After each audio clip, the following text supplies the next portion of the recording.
अस्सलामुअलैकुम। आज मैं आपके साथ शेयर कर रही हूँ कबाब कढ़ाई की रेसिपी, जो बहुत ही टेस्टी बनकर तैयार होती है। बकरा ईद के लिए स्पेशल रेसिपी है, तो आप इसे ज़रूर ट्राई कीजिएगा।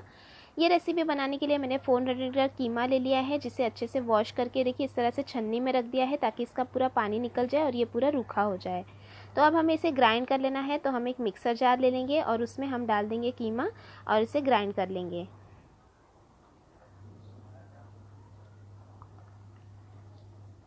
तो ये देखिए मैंने ग्राइंड कर लिया है। तो यहाँ पर हमने छोटा मैंने मिक्सर जार लिया है, इसे मुझे पार्ट पार्ट में यहाँ पर ग्राइंड करना पड़ रहा है। आप बड़े मिक्सर जार में एक साथ पूरा ग्राइंड कर ले। यहाँ पर मैं कुछ मसाले भी इसमें डालकर ग्राइंड करूँगी। तो यहाँ पर 1 टीस्पून हम ऐड कर देंगे अदरक लहसुन का पेस्ट। साथ में हम इसमें ऐड करेंगे 2 हरी मिर्च, एक छोटी सी मैंने यहाँ पर प्याज ली थी, उसमें से भी आधी प्याज मैंने यहाँ पर ली है बारीक कटी हुई, वो प्याज हम इसमें डाल देंगे। थोड़ा सा हरा धनिया ऐड करेंगे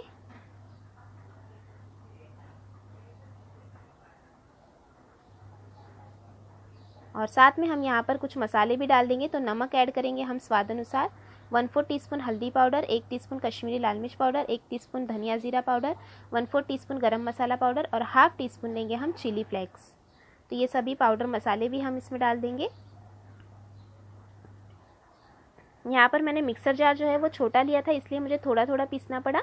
अगर आप बड़ा मिक्सर जार ले रहे हैं तो ये एक ही साथ आपका मसाला भी पूरा कीमे में मिक्स हो जाएगा और पूरा ग्राइंड भी एक साथ हो जाएगा। तो यहाँ पर हम अब ऐड करेंगे बेसन। तो यहाँ पर मैंने ये भुना हुआ बेसन लिया है, लगभग 2 टेबलस्पून हम इसमें डाल देंगे।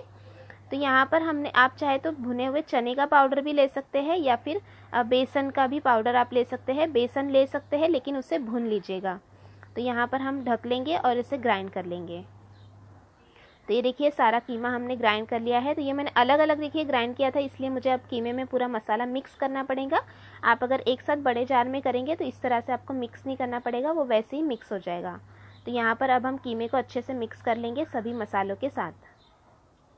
तो ये देखिए हमने इसे कर लिया है मिक्स। अब हम इसके कबाब तैयार करेंगे।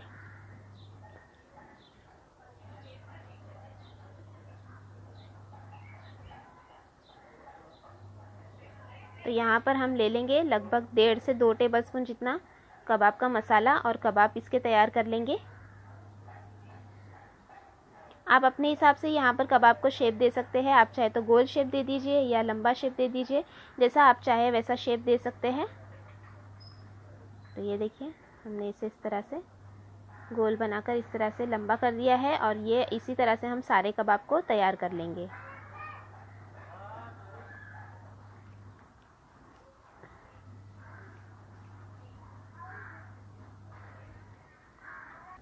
अब यहाँ पर देखिए मैंने एक पैन गरम करने रख दिया है, उसमें हम कबाब को फ्राई कर लेंगे। तो इसमें हम डाल देंगे तेल। तो यहाँ पर मैंने ऐड कर दिया है लगभग 1.5 टेबलस्पून के करीब तेल, और तेल को हम अच्छा गर्म होने देंगे।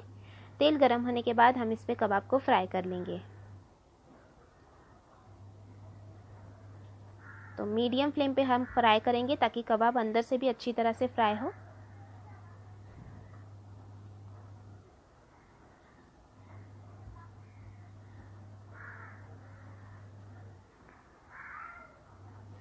तो ये देखिए सारे कबाब मैंने रख दिए हैं मीडियम फ्लेम पर। अब हम इसे फ्राई कर लेंगे।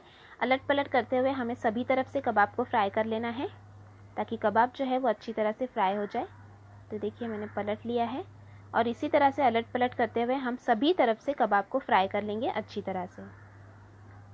लगभग 10 मिनट इसमें लगेगा। मीडियम टू लो फ्लेम पर हम करेंगे फ्राई, हर तरफ से पलट के।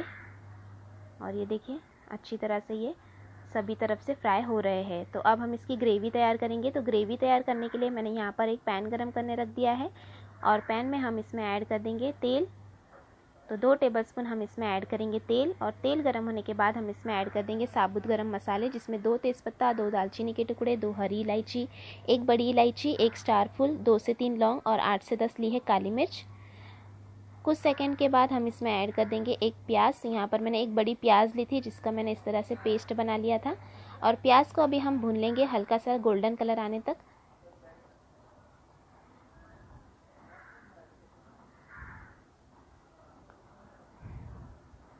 तो प्याज को हमने भून लेना है अच्छी तरह से लगभग 3 से 4 मिनट के लिए। 3 से 4 मिनट भूनने के बाद हम इसमें ऐड करेंगे 1 टीस्पून अदरक लहसुन का पेस्ट और फिर से हम इसे भून लेंगे 1 मिनट के लिए ताकि अदरक लहसुन का भी कच्चापन ख़त्म हो जाए। 1 मिनट भूनने के बाद अब हम इसमें ऐड कर देंगे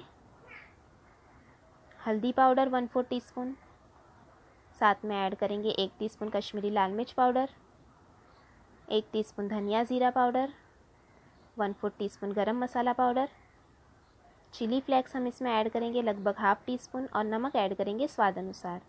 तो हमें सिर्फ ग्रेवी के हिसाब से यहाँ पर नमक ऐड करना है। कबाब में हमने नमक का इस्तेमाल किया है तो उस हिसाब से हम यहाँ पर नमक ऐड करेंगे और साथ में ऐड कर देंगे टमाटो प्यूरी। तो यहाँ पर मैंने एक बड़े टमाटर की प्यूरी बना ली थी, वो हम इसमें डाल देंगे और अब हम इसे अच्छी तरह से भूनेंगे। मसाले अच्छे से भुनना चाहिए, तो तेल छूटने तक हम मसाले को अच्छी तरह से यहाँ पर भून लेंगे। तो ये देखिए मसाले को मैंने अच्छी तरह से भूना है लगभग 1.5 से 2 मिनट तक। जब तेल रिलीज़ हो जाए तब हम इसमें ऐड करेंगे पानी।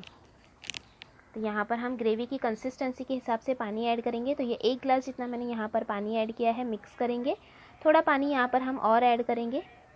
तो 1-2 छोटे गिलास यहाँ पर मैंने पानी ऐड कर दिया है क्योंकि ग्रेवी पकेगी भी और कबाब हम डालेंगे तब उसके बाद भी थोड़ी ग्रेवी पकेगी, तो एकदम कंसिस्टेंसी बराबर हो जाएगी।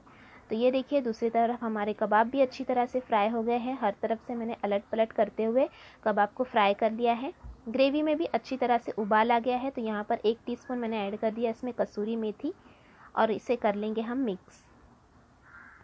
जब अच्छी तरह से हाई फ्लेम पर उबाल आ जाए तब हम मीडियम फ्लेम पर रख देंगे गैस को और फिर इसमें हम ऐड कर देंगे कबाब।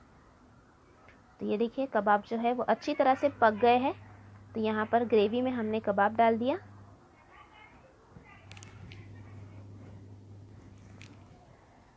तो ये देखिए हम इसे कर लेंगे मिक्स और अब हम इसमें ऐड कर देंगे 3 स्लिट की हुई हरी मिर्च, साथ में ऐड कर देंगे जूलियन कट किया हुआ अदरक और थोड़ा सा कटा हुआ हरा धनिया और मिक्स कर लेंगे। और अब हम इसे ढककर पकने देंगे ताकि कबाब में भी ग्रेवी का जो है वो फ्लेवर आ जाए। तो इसे हम ढककर रख देंगे और ग्रेवी में कबाब का तो यहाँ पर ढककर हमने रख देना है लगभग 5 से 7 मिनट के लिए मीडियम टू लो फ्लेम पर। तो मीडियम टू लो फ्लेम पर पकते हुए 7 मिनट हो चुके हैं और ये हमारी कबाब कढ़ाई बनकर तैयार है। बहुत ही टेस्टी बनकर ये ग्रेवी तैयार होती है। तो हम इसे कर लेंगे मिक्स